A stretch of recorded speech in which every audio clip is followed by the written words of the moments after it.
Good evening all, and welcome. Having someone follow you isn't fun. Creeping up on you, invading your privacy, stalking, as you're about to find out. So get comfortable, and let the darkness take control. When I was in high school, probably around 9th or 10th grade, my best friend had a boyfriend that was older and lived fairly far away, so he was not from our school or anything. Not sure how they met. When we would spend the night at my house, or we would go to the mall or to see a movie, he would often stalk us. We would be in my house, and he would drive by slowly. Keep in mind he lived nowhere near there, so it was no accident. This was while they were dating. I think he wanted to check up to make sure she wasn't cheating or something. He would look to see if my car was at my house, etc. One time we were at an amusement park that was local and he just happened to show up there. My friend, bless her heart, was kind of dumb and naive, so she honestly thought it was some happy accident he showed up there while we were there. Obviously, I knew this was intentional. It was pretty annoying that she and I could do nothing without him showing up or following us.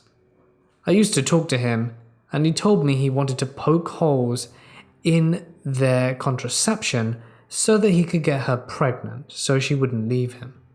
I told her what he said, and she still carried on sleeping with him. Finally, she got some sense and decided she wanted to break up. Well, that did not go well. She had a grandmother and was elderly, in the early stages of dementia at the time. Lived alone, but only a few minutes from my friend so they could keep an eye on her and take care of her. Well, apparently, the crazy boyfriend began visiting the elderly grandmother regularly on his own. No one knew he was doing this, since she was just a confused old woman. He was saying all kinds of things to her to try and manipulate her. It worked to the point that the grandmother thought he was a great guy and that my friend and her mum and stepdad were awful for treating him badly. The grandmother had some kind of episode where she was yelling at my friend's parents about everything. It got to the point where they had to take out a restraining order so that the guy could no longer approach her or the grandmother. I'm not a scaredy cat, but I was getting a little nervous myself because he did know where I lived, and he knew I was probably one of the ones encouraging her to break up with him, and I worried he may retaliate. But lucky for everyone involved, he took the hint and stayed away. But that is truly a shady tactic to manipulate an innocent old woman with dementia into turning her own daughter and granddaughter and confusing the poor old woman. What a piece of work. I worked at a local pizza joint in my small hometown back in 2016. About 6 months into the job, I had an older man around 70 years old come in. He walked up to the counter and had asked me for a soda. He then sat at a table. A few minutes later, he came back up to the counter and asked what my name was. I told him, as we didn't have name tags. I didn't think anything of it, and he walked back down to the table to sit down. 10 minutes go by and he came back up to the counter and said, "What would you say if I were to ask you on a date?"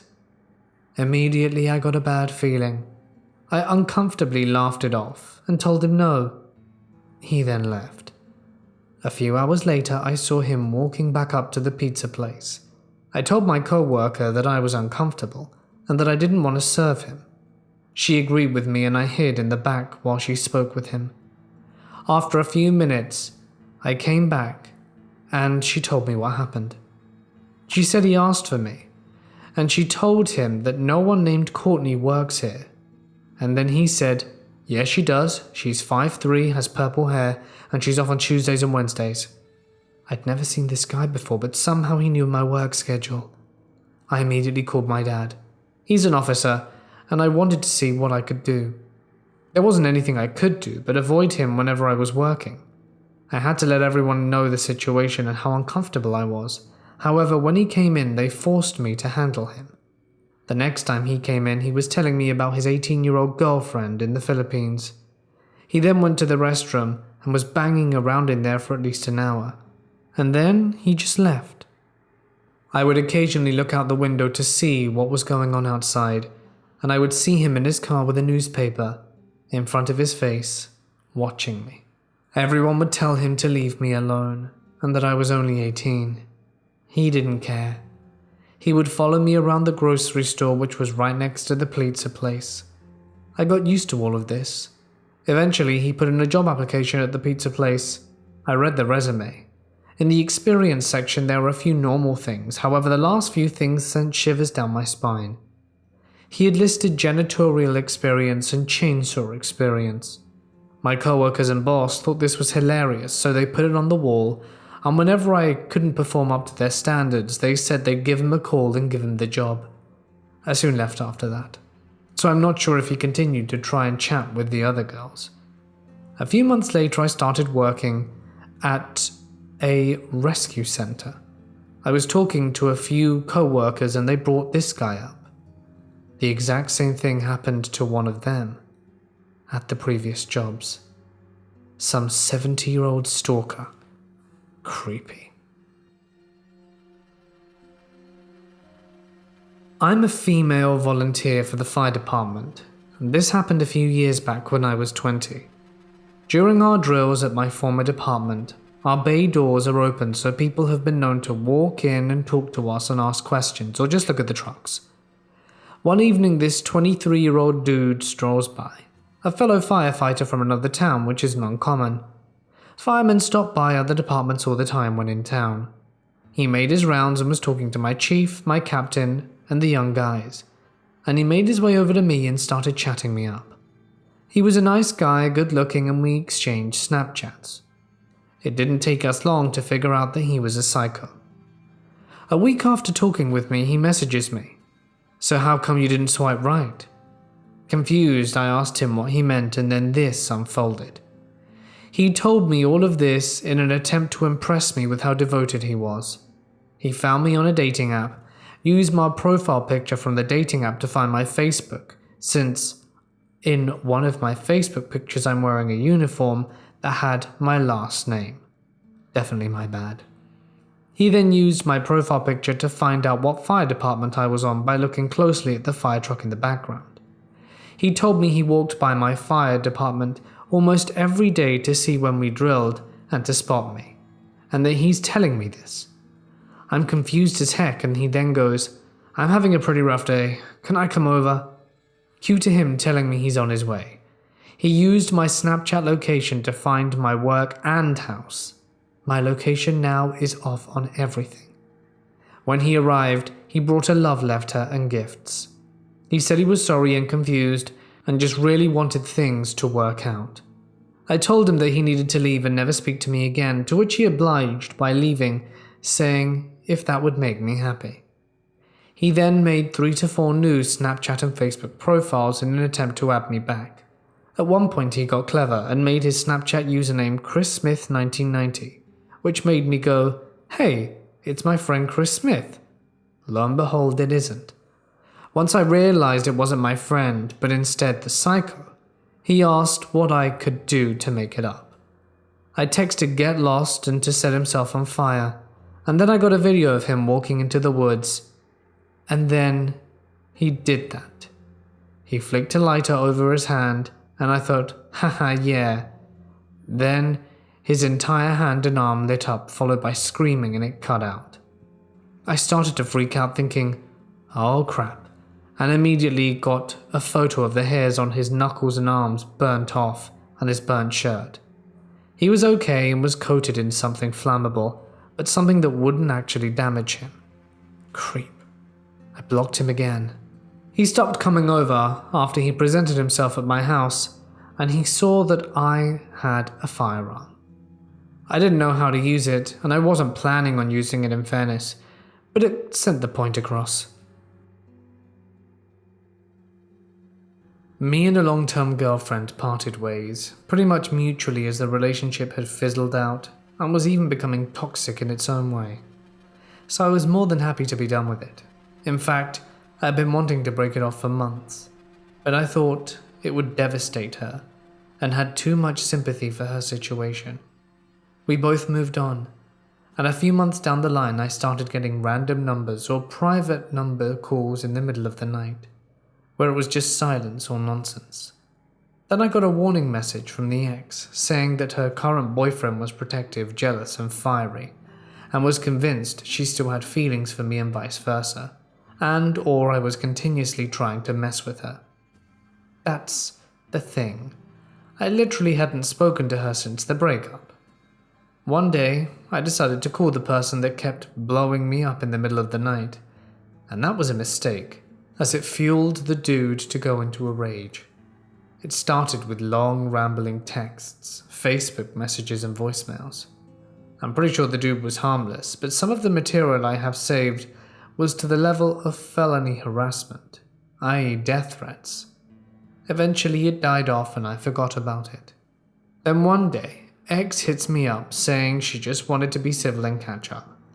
I decide to decline as I want to avoid drama, but she insists her boyfriend trusts her now and there'll be no problems. We chat about some mundane stuff for a bit, and that was that. The next day I get a text from her number that is clearly him saying, "We knew it all along," and yeah, back to square one. Eventually I changed my number, continually blocked social media accounts until they finally broke up and it was all done. But holy hell, I'd never seen such an irrational human being and feel sorry for whatever poor girl that guy ends up with. I work night shift at Walmart. My shifts are always from 10 p.m. to 7 a.m., except in the first few months of the year when they're cutting back on hours, and I sometimes start at 11 p.m. and leave at 6 a.m. Late last year, around September, when the weather was still nice outside, I went into Walmart during the day to buy some groceries. I had a few things in my basket and was walking out from the back of the store towards the self-checkout area. I noticed, out of my peripherals, that a man, probably in his mid-20s, a little taller than me and wearing a baseball cap, was approaching me from the other side of the features, those promo displays that sit in the middle of the big aisles. When he was done, he started talking to me like we were acquaintances. "I see people I know here all the time when I'm here." "Oh?" I asked, assuming he'd seen me in the morning while I was working. "Yeah, it's weird how every time I come here I see the same people all the time."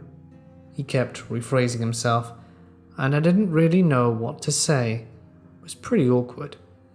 He kept making small talk, as I didn't stop walking to the self-checkout, and was kind of just going along with the conversation like you do when some random person is talking about the weather. Now that I look back on it, when he told me he sees the same people all the time, I thought he looked a little familiar and assumed he was a vendor and worked some mornings there, and I mistakenly mentioned I worked there and also see the same faces. Then he told me to have a nice day and I checked out and went to my car, dismissing the interaction. A lot of fellow employees greet me at Walmart when I go there during the day, so I didn't think much of it. Then it got super weird super fast. I was just leaving the parking lot, and the exiting road splits into a left-only lane and the other a straightaway. I was turning, stopped, when this white Ford Explorer pulls up next to me and beeps loudly. I was already turning, but looked in my rear view and sure enough it was the guy from earlier. I recognized his face and baseball cap. He sat at this stop, watching me pull away. Alright, a little weird, but he's probably just being friendly. When I got home, I told my boyfriend, and he immediately thought it was strange, and then said I was wrong for even engaging in conversation with this man, because sometimes some guys can get the wrong idea. My boyfriend also works with me on my shift, but his car has a blown head, so we've just been using my car to commute back and forth from work. So one nights I don't work, my car is still there if he works. Keep in mind that as employees, we aren't allowed to park close to the store. We are limiting the parking at the far end of the lot or in front of the other stores in the shopping center. I have a typical spot. I always park in front of the AT&T place, which is next to the gym, which is next to Walmart. About 2 months ago, my boyfriend said He went to walk out the car on brake and saw a white Ford Explorer parked next to it, with a guy sitting within it. When he saw my boyfriend, he left. This happened again in the same month, except my boyfriend was sitting in the car, and the white Ford Explorer drove up to Walmart, then past my boyfriend staring at him. Then last month, I was driving home from work. It was barely 7 a.m., still pretty dark outside, and I was cruising down the highway towards the exit for my town. There was a car following 2 lengths behind me. We were both doing the speed limit, nothing abnormal, and suddenly this car begins to speed up. Gets in the fast lane as if to pass me, but slows down so that we are neck and neck. The driver turns on his interior lights, waves at me, and then speeds off. It was the guy in the white Ford Explorer. I just stared at him bewildered. I didn't know what to think. Then it dawned on me. He knows where I work. He knows what my car looks like. It's pretty distinguishable even from the back. I have shark fins along the top, decals, mud flaps, etc. He probably was waiting for me to leave work and then followed my car when I left. Thank God he didn't follow me home, because I never would have realized it. I was totally unsuspecting when I walked out to my car alone. Now, what happened a few days ago is why I'm even sharing this. I think this is when it started to escalate. It was a typical night. Both my boyfriend and I worked along with our co-workers and friend called Mark. When Mark works, we always park next to him, so we can talk on lunch and breaks with the windows rolled down. Mark parks further away from the store, pretty much in the middle of nowhere. We finish up for the night, clock out, and Mark heads out to his car while my boyfriend and I buy some stuff to make for dinner. We check out and head to the car. Mark is still there, which is unusual for him, since he books it out of there like a bat out of hell every time his shift is up. "Hey man, did you get my text?" he calls out, smoking a cigarette. "No, let me check my phone."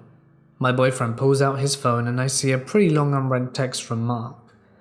Pretty much, this weird guy came out of nowhere and was touching and looking at the inside of your girlfriend's car, Mark says.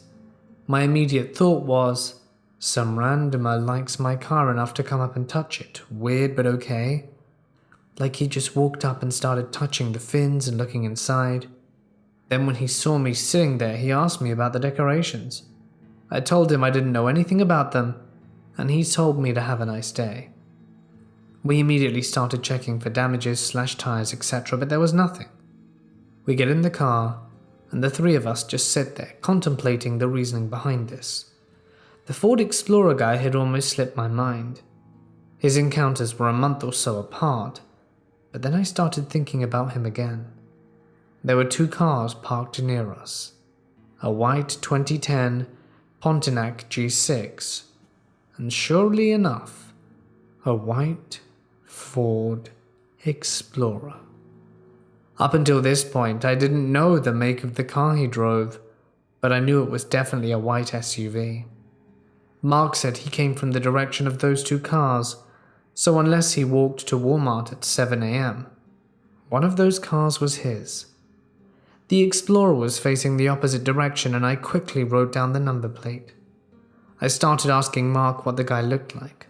"About your boyfriend's height, kind of a gangster-looking guy." Keep in mind I've only seen this guy once when he wasn't in this car, which was 4 months prior.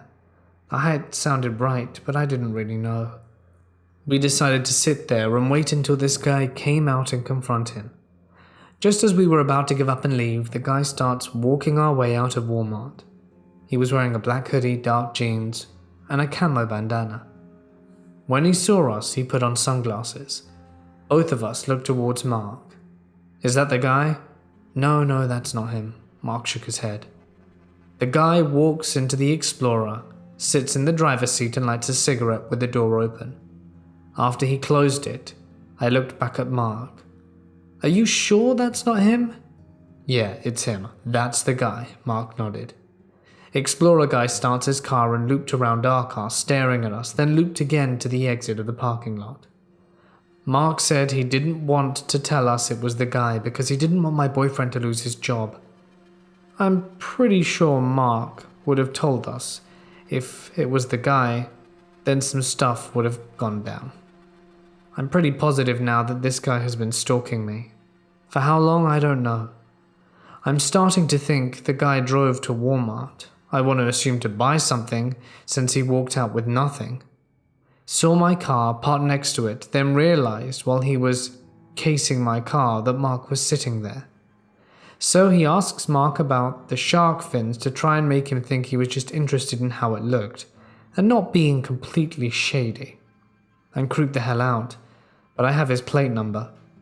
The morning before we left work, my boyfriend bought me pepper spray, and I'm now parking elsewhere, and I'm going to start asking co-workers if they'll take me to my car in the mornings when I'm alone. I don't know what I can do, or if anyone would take this seriously, because he hasn't tried anything yet. Sadly, I'm a pretty dainty girl, too brave for my own good, and I couldn't fight my way out of a wet paper bag. But I don't think this is over yet. Last night I was stocking yogurt alone at around midnight, when I hear, "Excuse me," from behind me. Thinking it was a typical customer question, I turn around while politely replying, "Yes?" When I fully turned, it took me a moment to realize who was approaching me. Stalker. I know that my facial expression probably spoke volumes about my fear for a little while, but I didn't want to alarm or upset him, so I kept calm and spoke to him like I would any other customer. "I'm not a stalker or anything," he prefaced, "but I was just wondering where you got those decorations for your car. I see it a lot and I'm curious." "I got them off eBay." Before I could finish, he interrupted me, trying to keep the conversation going. "Do you know what they're called?" "Pretty sure they're called diffusers, because they're meant to diffuse airflow on the car. I got them off eBay for $20, the whole set." "Oh, okay, thanks. Have a nice night." He smiled and walked away. What the hell? I'm not a stalker or anything. Yeah, dude, you are. I think I was in shock because there was no way I should have been that calm and nonchalant while talking to him. I know for a fact he was just trying to cover his ass, since we pretty much caught him red-handed that day. I really hope I never see him again, because he knows we're on to him. This happened to my friend Simone a while back. She got into a relationship with a guy who she adored. He constantly doted on her. He had money and came from a line of it, but that didn't make their relationship any more stable. After the honeymoon period of about 3 months, things start to go off the rails. She couldn't come hang out with the girls anymore. There was always an excuse. She was always busy. We would often go to the movies together, just us two, but even these would be cancelled, and I was her best friend. She started telling me that she didn't want to speak to me that much anymore, that her boyfriend was consuming a lot of her time. Non-stop texts, asking where she was when she was at school. It became really infuriating. She even had to quit her job as a nanny of these 2 adorable children because the guy became concerned that she may just fall in love and sleep with the husband. Really messed up stuff. After a while, I actually went round her house and spoke to her mum about it. I felt like it was the best thing to do. She wasn't in a good place. And after a good chat and staying over for dinner, crying and falling asleep together on her bed, we agree that the best course of action would be to tear off the band-aid and let this guy go. It took her about a month, but she dumped him. She finally saw how manipulative he was being and how it's not normal to try and control your partner's life. But then the stalking began. He started sending her gifts, all of which she refused. Then, following her. She got a new job working at a supermarket. She'd be followed home in her car by her ex. When she got home, he'd usually just drive on, and she began to get really annoyed. She had ceased contact with him about 3 months ago at this point, and she started messaging him again, demanding why he was still following her, that they were broken up, and that he should just get over it. He said that he still loved her, and that he would not relent until they were together again. He didn't stop saying this, and said that he needed to make sure she got home safely. It was his number one concern because he loved her, that she was his soulmate. As you can imagine, this went down really well. So well, in fact, she ended up getting a restraining order, which didn't do much until they tried to get further police involvement. At which point, he finally got the memo that perhaps it's best to let sleeping dogs lie. And that's how the story ended. But it was a very challenging year. Thankfully, Simone is now with a lovely guy. I met Carter at a convention. Right off the bat, he scared me. I heard rumors that he'd nearly been removed from the extremely liberal convention. But he seemed nice enough and lonely. So I decided to befriend him instead. Then I noticed that he was always nearby. When I was walking to my hotel, he was there. When I was eating lunch, he was there. When I was in my private group, he waited outside the door. When I went to meetings, he was there too and sat beside me. He usually either walked up to me and started a conversation, which ended in an awkward silence, or just stared at me from 50 yards away. I couldn't believe he was really following me. So I went to my hotel, disguised myself, and went outside to see if he was there. He was, literally lurking in the trees nearby. He pressured me into giving him my number, so I gave him a fake one. He found my professional information and begged me to look over his work, to which I declined. He asked me if I'd be at a party. I lied and said no. He showed up anyway. Somehow he knew I'd decided to go. He always talked about how lonely and depressed he was, and how I was a lifeline, until, on my way home from the convention, I had no service during the flight. He freaked out and spammed 49 messages until ending with, "Okay, fine, I'm gonna end myself now, just so you know," strongly implying that it was my fault for not answering him immediately. I told him to call 911 and then blocked him. He contacted me through Instagram, Hangouts, email and more, but I never replied. I asked the convention security to speak with him about his creepy behavior, and I was told to just switch off my phone. Fast forward a few months, I get an email from James asking me to look over his work. Not a big deal.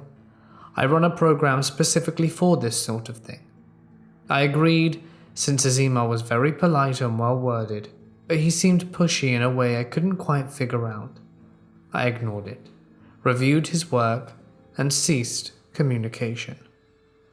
You know where this is going. A little while later, he confessed that it was Carter all along. He put all the blame on me and apologized in a horribly manipulative way, begging me once again to review his work. I never replied, and here we are. James/Carter, let's never meet again.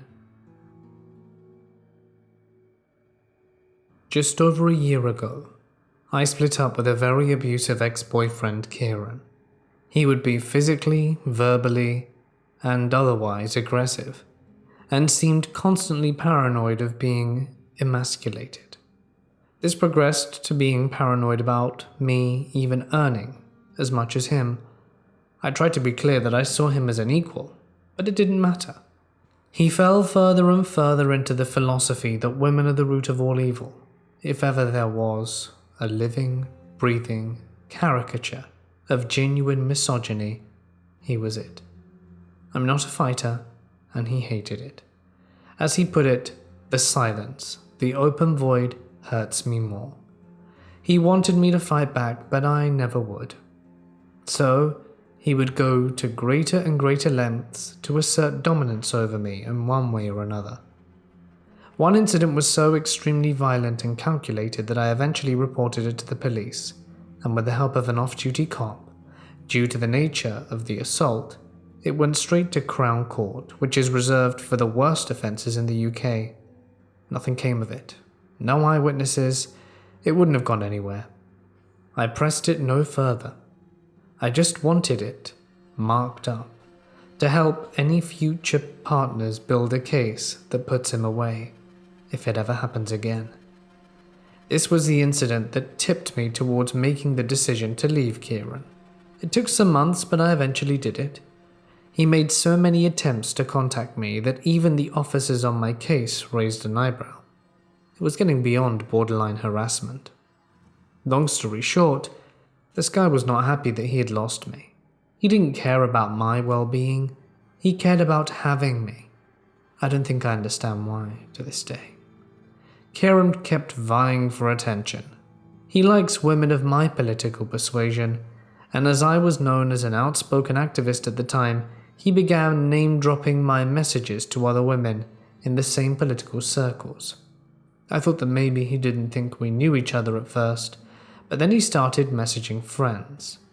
I tried to be cordial with all former partners, including him, so when he messaged me asking if another activist we followed was still online, I told him she was. Big mistake. Within the hour, she DM'd me. She received aggressive messages from him demanding photos and then demanding an explanation as to why she wouldn't oblige, because Kieran was my nice ex. I quickly told all other young female activists at my university in my hometown and my local party associations. Almost all came back to me saying they had indeed received messages from him. He was hounded off Twitter by a friend's boyfriend and deleted his account. I know how that feels, and I feel bad for it, but I don't regret the act of warning my friends, especially the more vulnerable ones. But then a new account was made. KieranMate97. I only noticed because the first notification I remember getting the morning after was that this account had followed me. It had a photo of Kieran and a few sunny tweets shared by my fellow followers about how he was new to Twitter and wanted some friends. I spread the warning to some people and blocked the account, but before long there was another. I did the same and blocked them too. My mother started messaging me in confusion, sending me screenshots from her own Twitter. Kieran had found her anonymous account and was asking her about beans she had bought the other day. Knowing the things Kieran had said about her to me, and possibly others, she was upset and creeped out beyond compare. I advised she blocked him and he would tire himself out eventually. But there's one thing that I need to mention. One night I was messaging friends, having a nice night in with the housemates. Then my WhatsApp pinged. All of my family are on there, as well as a few busy activist groups, so I didn't think anything of it. Because of all the activist groups too, I wasn't alarmed that it was an unsaved number that had messaged me. It was probably a colleague. I opened the message. The only thing there was a dark photo of a house with an upstairs light on. I squinted to try and see if there was a joke in the photo. Why would someone send me this? I could see a figure in the window hunched over, something small in their hand. I could see the end of the terrace, the hedges, the shape of the gate, the pebble dash, the light car out front. It was my house. I forgot my merriment and messaged my friends. The conversation completely derailed, understandably. We scrambled to figure out who sent this to me, but by the time the second picture came in, I already knew. I didn't even look at it. Most of my uni friends at the time were competitive weightlifters, and they offered their house as safe refuge until I figured out what was happening. I sent a frantic, "What are you doing?" to Kieran, and he began typing immediately. He had been waiting. "Peeking," he replied. "It was a joke. Can you see that shadow? I'm not a bloody peeping Tom.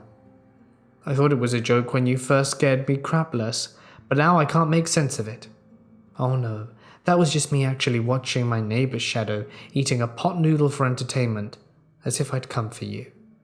You know how I think better than anyone." I examined the second picture closely. It wasn't mine. It looked very much like it. He hasn't messaged me since. No communication at all. I still don't understand what the purpose of that whole exercise was. I stayed in my house and left in the early afternoon for a friend's place the next day. For months afterwards, I was very careful about letting my landlady, neighbors, and friends know I was coming home. The doors and windows are always locked. I really don't know how he thinks. I hope I never see him again.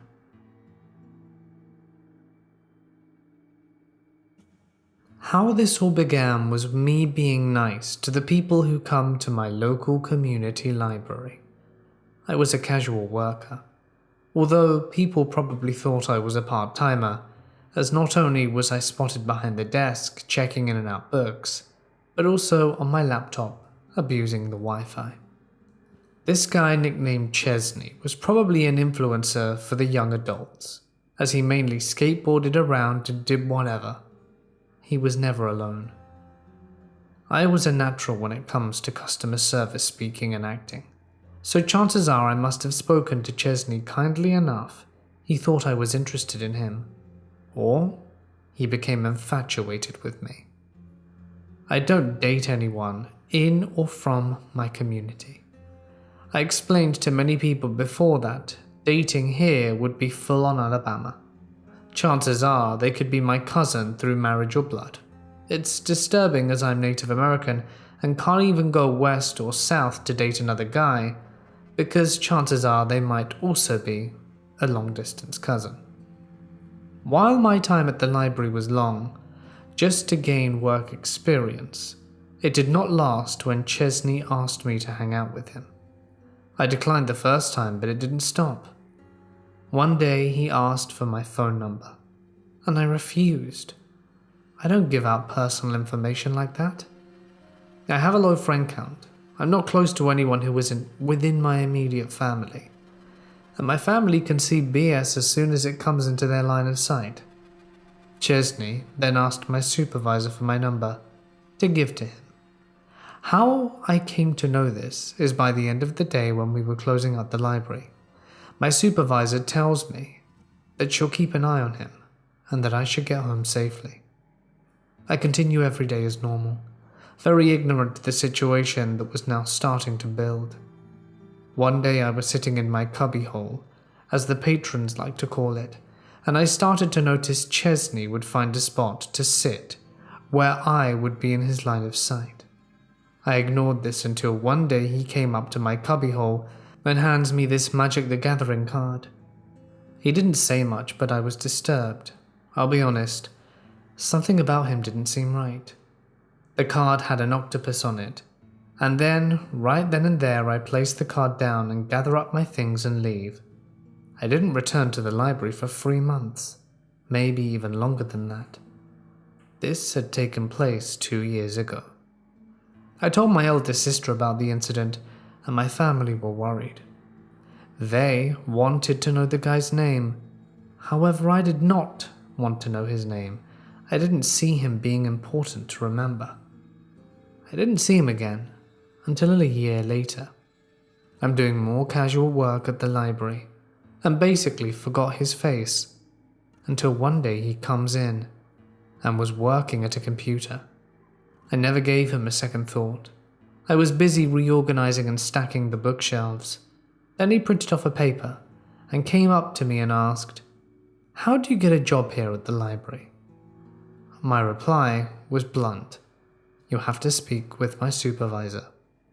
I overheard my supervisor telling him he couldn't hand him his resume here, that he needs to hand it in over at HR at the band office. Never saw him again, as I got a job elsewhere. 2 years later, about 4 days ago, I'm living my life as normal when my mum texts me. "Hey, some guy's calling you and would like to speak to you. Is there no number to call back?" Not my time. Didn't call my number. Not worth a call back, Mum. I just answered the phone. I said I'd just pass the message on. She gives me the caller ID, but like an arse, I text her back saying the ID isn't familiar and there's no number to call back from. If someone wanted to speak to me, they would call or text me through my cell. Otherwise, it can't be important. And I ignore it. I was sitting at my local Timmy's when my eldest sister calls me and tells me that I have a stalker. This shook me a bit, but another part of me was amused, since I do have a tendency to think dark thoughts, and that this could be a joke. My sister explained to me that my stalker wanted to meet with me and take me out to dinner, that he wanted to hang out with me.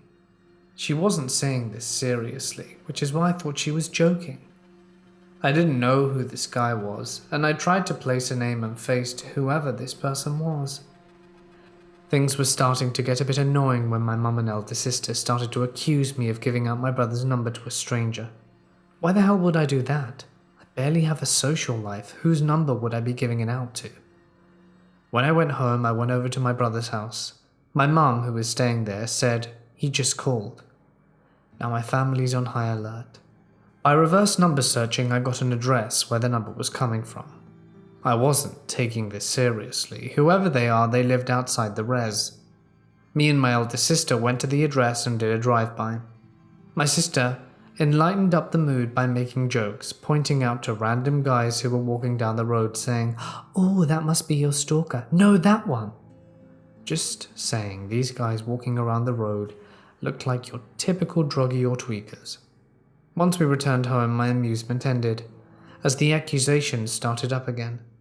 If I gave out my brother's number, being the concern. My elder sister asked, and demanded to know, but of course I had not done that. "Then how did your stalker get it?" she asked. "Well, he either got it from someone who knows our brother's home phone number or looked it up in the phone book," is what I concluded, as I know for damn sure I never gave out anyone's number. Once I got home, I was annoyed, immediately grabbed my brother's handphone and went outside to call this guy. My sister was walking to my other brother, filling him in on what was going on. It didn't take long for the guy to pick up. You can guess who it was. Chesney. Chesney was the one calling my brother's home and asking for me. I immediately started to tell him my family isn't amused and that I wasn't interested. Even when I said no, he kept on trying to ask me out. So I asked for his full name, which he gave, and told my siblings who it was. It's not my fault for living under a rock. Turns out this guy's an addict, if not a loser, and I told my parents and they told me to not even think of dating him and to just go and leave him alone. Thanks, Mum and Dad. I don't date anyone from the res. I did do a Facebook search, and of course he had to be a wannabe thug, honest about doing hardcore drugs in his post, and I love that he has German blood, saying he's a Nazi and a descendant of the Führer. Nice. Getting up, I went to my brother's house who was home, annoyed, and I couldn't find the phone on the cradle. I asked my brother, who went to the incoming calls, pressed the number and handed it to me, which I immediately pressed call. And this guy didn't wait to pick up the phone. "Chesney?" "Speaking." I was pissed and didn't use my customer service voice, that was gone. "You will cease and desist from calling this number ever again, or I will get the police involved. This is a form of harassment." Okay. I hung up, furious. My mother said something about calling the cops, but he was calling my brother's phone, not mine directly, and he hadn't done anything threatening yet. But still, I really hope not to meet that guy again. Pathetic, worthless, and annoying.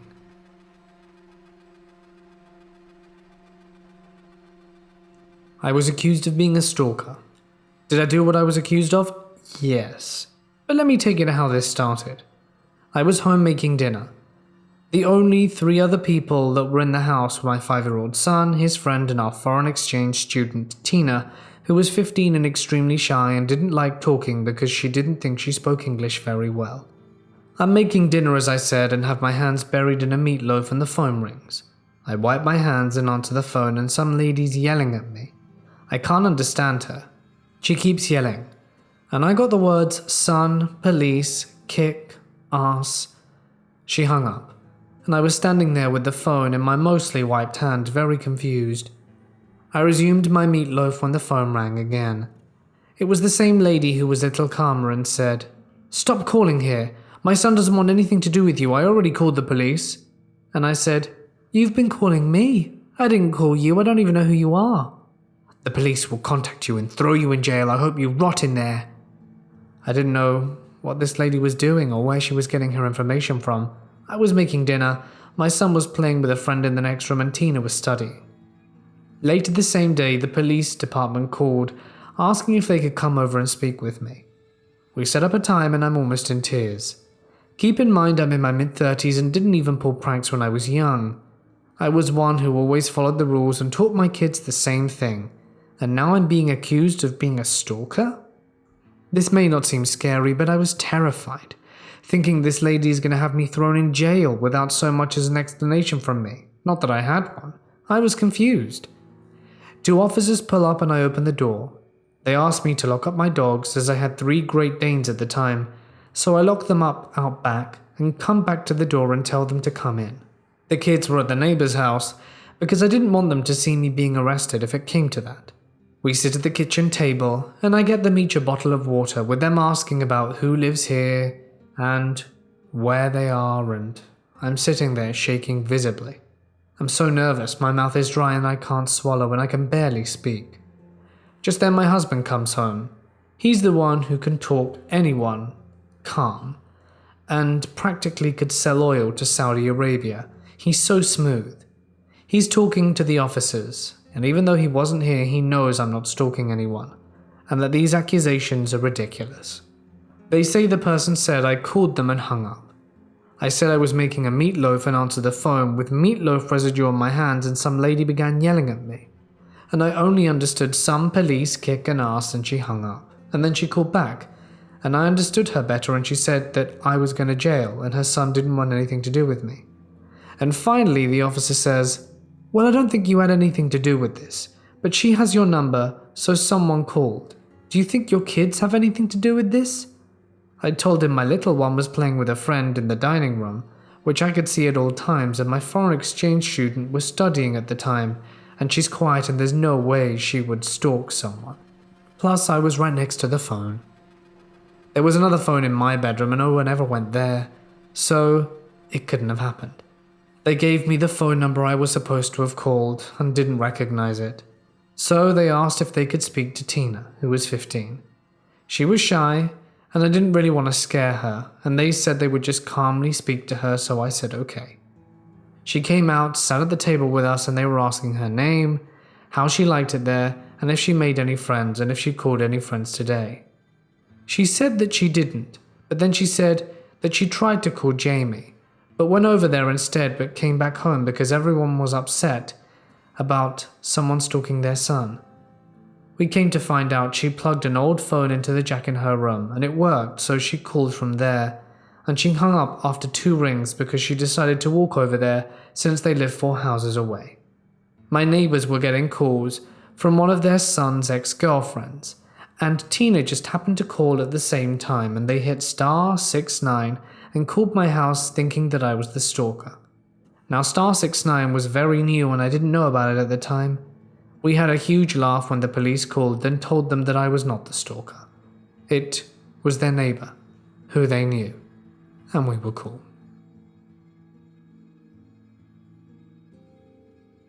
Hey guys, it's Mort here and thank you so much for listening.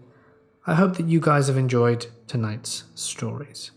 Stalkers can be pretty creepy. It's just so uncomfortable to never feel safe looking behind you, to know that there could be someone watching you at this very moment. And although not all stalker stories manage to portray the fear you feel from this, I just want you to know that it is truly a terrifying sensation to have someone follow you around. It is bad. You never know what these people want to do, if they're unhinged. It's delicate. I'd like to extend a huge thank you to my wonderful patrons and my members. If you'd like more information on either of these, link is in the description. But for now, guys, it's time for me to sign off and bid ye good night. Stay awesome, and I'll see you in the next one.